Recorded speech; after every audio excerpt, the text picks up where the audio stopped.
Let's talk about how to write a coaching proposal, including a key element that is going to differentiate you from 99% of the other executive and leadership coaches in the market.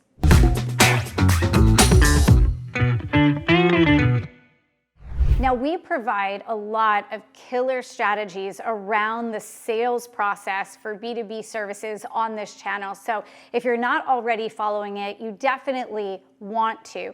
In this video, though, I want to dive specifically into executive coaching and leadership coaching client proposals and talk about what you want to do in those in order to really stand out, communicate your value, and get the deal closed. So let's briefly cover some of those run-of-the-mill, must-include elements in any type of executive coaching or leadership coaching proposal. These are things that, for those of you who are certified through an organization like ICF or IPEC, these are the things that hopefully you're already doing. They're very important in the coaching space. Number one, outlining the coaching relationship and your philosophy around coaching, you and your firm. What are the objectives that the coaching engagement is geared toward, and framing those as leadership outcomes, the scope and structure of your coaching sessions, as well as the scope and structure of the overall coaching engagement. Is it 6 months? Is it 12 months? What does that look like? Your multi-stakeholder alignment plan, because obviously the coachee is one cog in a bigger system. So how is everything getting aligned with those key stakeholders? Ethics and confidentiality, obviously that's very precious to the coaching relationship. Your coaching credentials and certifications. If you're not just certified by, let's say, IPEC or ICF, but you also are certified in the Colby assessment, the DISC assessment, etc., make sure all of that is included. And most importantly, what is the client's responsibility? Not just the coachee, but their supervisor, their boss. What is the organization's responsibility? And how do you ensure a coaching fit? So very important things to have in every coaching proposal. But what I really want to talk about is how to elevate your executive coaching or leadership coaching proposal above everybody else's in the market. Give you that competitive edge. And there are 7 things that I would love for you to include in your proposals to give you that added edge. The first one is creating a direct link to desired business outcomes between what you're doing and what the company's executives have said are their goals, are their priorities. I really want you to think about this, and I think this is probably the biggest missed opportunity for leadership coaches today. A lot of folks look at what the outcome is for that individual, and maybe for their team, their department, their direct reports. But you want to go farther than that. You want to go look at the company's press releases. You want to go look at the company's recent earnings reports. You want to look at what their CEO is saying in social media about what the company's goals are. Are they looking to expand globally? Are they looking to improve customer service as a company?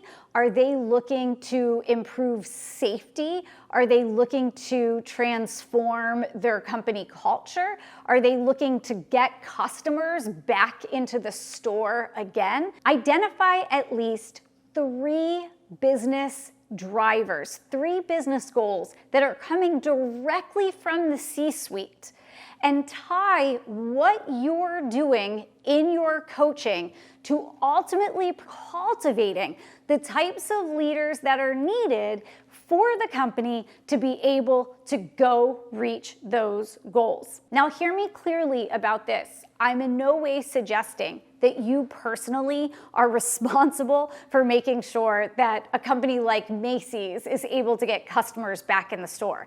What I'm saying is that you want to tie what you're doing, the work that you're doing with one or more leaders in the organization, is designed to make sure that Macy's has the kinds of leaders that are equipped to achieve the very specific business goals that their company has outlined. That is showing that you're looking not myopically at that coaching relationship and coaching for the sake of coaching, but rather that coaching is designed because you understand that the business has these financial goals. They have these marketplace goals.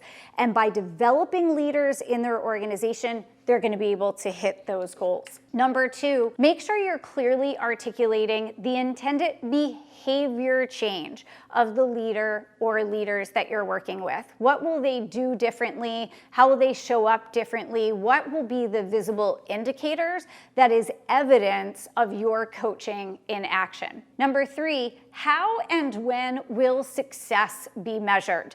I spend a lot of time at people conferences, at people type conferences.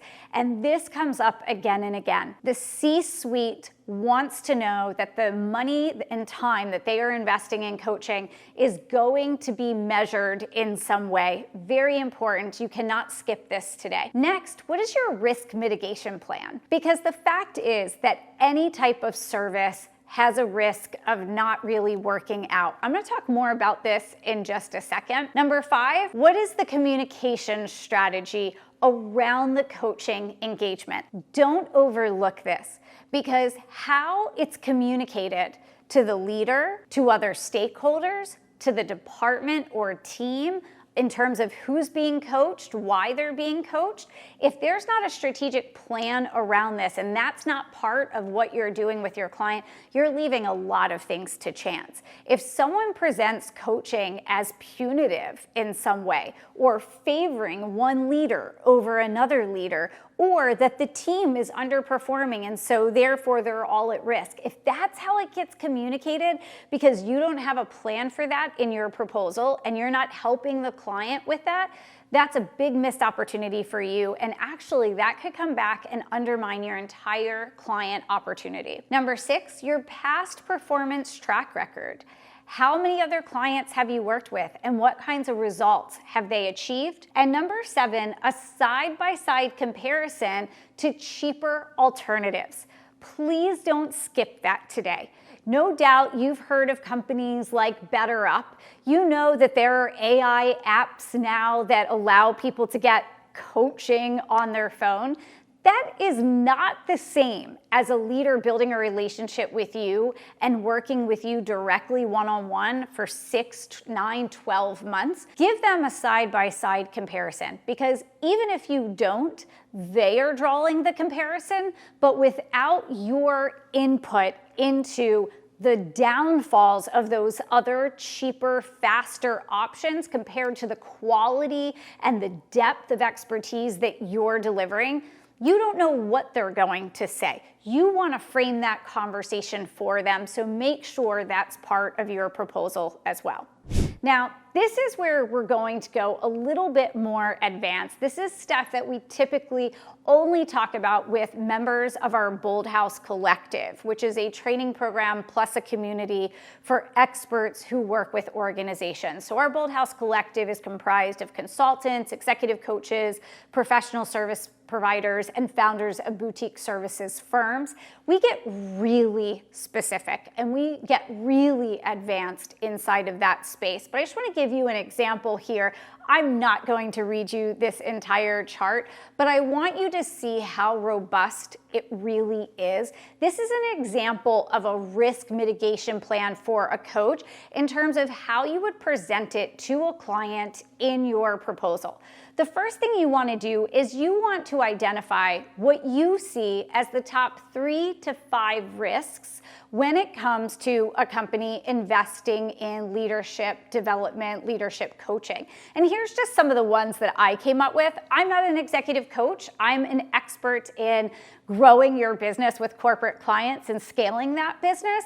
But these are things you've no doubt seen as a coach, right? Misaligned or vague coaching goals, the wrong coach or the poor executive coach fit, overdependence on the coach and a distorted power dynamic, coaching used to fix individuals while systemic issues remain, confidentiality, etc. So I want you, as part of your proposal, to essentially create a chart like this of the top 3 to 5 risks that happen when a company or an executive invests in coaching, and then what you and your firm do in order to mitigate that risk for the client.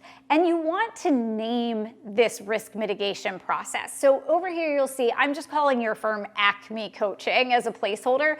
So Acme Coaching's Executive Edge Risk Shield Protocol. So this is your 5-part risk mitigation strategy that you and your coaching team are bringing to every client relationship in order to mitigate their risks.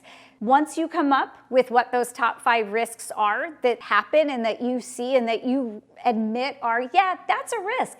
It's a risk if there's misaligned coaching goals or vague coaching goals. That's a problem. But I don't let that happen at my coaching firm. So what we do is ... We're not ever going to have a problem in our coaching firm where we have a wrong coach or a poor executive coach fit.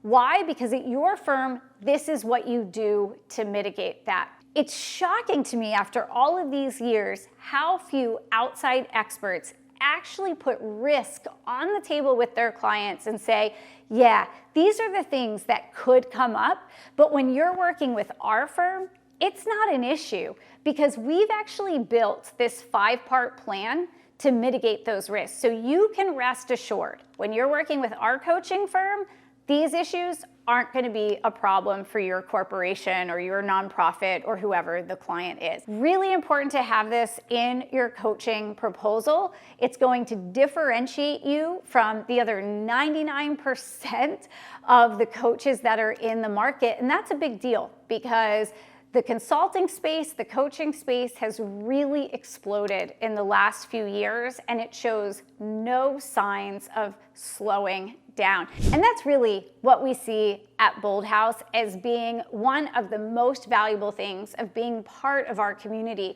is that our community has a competitive edge that's putting them heads and shoulders above the madness that's happening in the marketplace right now. I want you to have that edge as well. So what I want you to do, head over to wincorporateclients.com. When you get there, you're going to be able to download our free quick start guide on exactly how to build the $1 million boutique firm. We're going to share with you what you should really be prioritizing in your business and really how to set yourself up for long-term success in your business.